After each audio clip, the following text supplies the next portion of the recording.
नमस्कार दोस्तों, राधे राधे। सोमवती अमावस्या की हार्दिक शुभकामनाएं। हर माह के कृष्ण पक्ष की चतुर्थी के अगले दिन अमावस्या तिथि पड़ती है। इस दिन पितरों की पूजा की जाती है। इस बार चैत्र माह की अमावस्या 8 अप्रैल को है। सोमवार के दिन पड़ने से यह सोमवती अमावस्या के नाम से जाना जाता है। अमावस्या तिथि को पितरों की पूजा और माँ लक्ष्मी की पूजा के लिए बहुत फलदायी माना जाता है।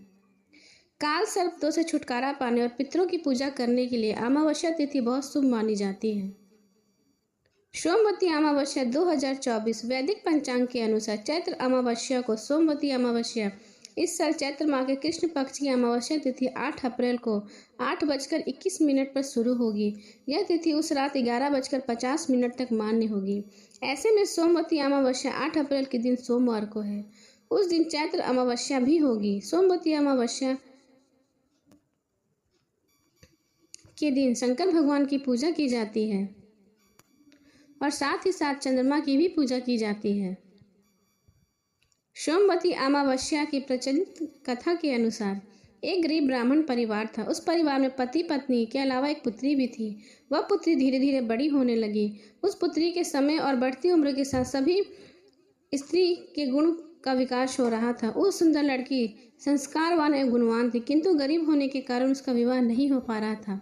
एक दिन उस ब्राह्मण के घर एक साधु महाराज पधारे। वह उस कन्या के सेवा भाव से काफी प्रसन्न हुए। कन्या को लंबी आयु का आशीर्वाद देते हुए साधु ने कहा, इस कन्या के हथेली में विवाह योग्य रेखा नहीं है। तब ब्राह्मण दंपति ने साधु से उपाय पूछा कि कन्या ऐसा क्या करे कि उसके हाथ में विवाह योग बन जाए। साधु ने कुछ देर विचार करने के बाद अपने अंतर्दृष्टि से ध्यान करके बताया कि कुछ दूरी पर एक गांव में सोना नाम की एक धोबिन जाति की एक महिला रहती है। अपने बेटे और बहू के साथ रहती है, जो बहुत ही आचार विचार और संस्कार संपन्न तथा पति परायण है। यदि यह कन्या उसकी सेवा करे और वह महिला इसकी शादी में अपने मांग का सिंदूर लगा दे, उसके बाद इस कन्या का विवाह हो तो इस कन्या का वैधव योग मिट जाएगा। साधु ने यह बताया कि वह महिला कहीं आती जाती नहीं है। यह बात सुनकर ब्राह्मणी ने अपनी बेटी से धोबिन की सेवा करने की बात कही। अगले दिन कन्या प्रातःकाल उठकर धोबिन के घर जाकर साफ सफाई और अन्य कार्य करके अपने घर वापस आ जाती। एक दिन सोना धोबिन अपनी बहू से पूछती है कि तुम तो सुबह उठकर सारे काम कर लेती हो और पता भी नहीं चलता। बहू ने कहा, माँ जी, मैंने तो सोचा कि आप ही सुबह उठकर सारे काम खुद ही खत्म कर लेती हैं। मैं तो देर से उठती हूँ। इस पर दोनों सास बहू निगरानी करने के लिए कौन है जो सुबह घर का सारा काम कर कर चला जाता है। कई दिनों बाद एक सोना धोबिन ने देखा कि एक कन्या मुंह अंधेरे में घर आती और सारे काम करने के बाद चली जाती है। वह जाने लगी तो सोना धोबिन उसके पैर पर गिर गई। पूछने लगी, आप कौन हैं और इस तरह छुपकर मेरे घर की चाकरी क्यों करती हैं। तब कन्या ने साधु द्वारा कही गई सारी बातें सोना धोबिन को बताई। सोना धोबिन पति परायण थे, उसमें तेज था। वह तैयार हो गई। सोना धोबिन के पति थोड़ा अस्वस्थ था। उसने अपनी बहू से कहा कि अपने लौट आने तक घर पर ही रहे। सोना धोबिन ने जैसे ही अपने मांग का सिंदूर उस कन्या के मांग में लगाया, उसका पति मर गया। उसे इस बात का पता चल गया। वह घर से निराजल ही चली थी। यह सोचकर के रास्ते में कहीं पीपल का पेड़ मिलेगा तो वह भौरी देकर और उसकी परिक्रमा कर कर ही जल ग्रहण करेगी।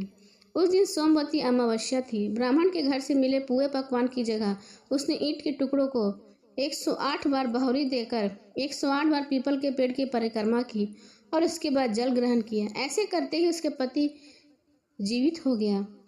धोबिन का पति वापस जीवित हो उठा।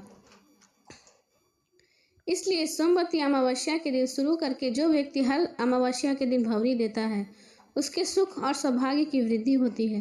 पीपल के पेड़ में सभी देवताओं का वास होता है। अंत जो व्यक्ति हर अमावस्या को ना कर सके, वह सोमवार को पड़ने वाली अमावस्या के दिन 108 वस्तुओं की भौरी देकर सोना धोबिन और गौरी गणेश का पूजन करता है, उससे अखंड सौभाग्य की प्राप्ति होती है। पहली सोमवती अमावस्या के दिन धान, पान, हल्दी, सिंदूर और सुपारी की भौरी दे। उसके बाद सोमवती अमावस्या को अपने सामर्थ्य के हिसाब से फल, मिठाई, सुहाग सामग्री, खाने की सामग्री इत्यादि की भौरी दी जाती है और फिर भौरी पर चढ़ाया गया सामान किसी सुपात्र ब्राह्मण, ननद या भांजे को दिया जा सकता है।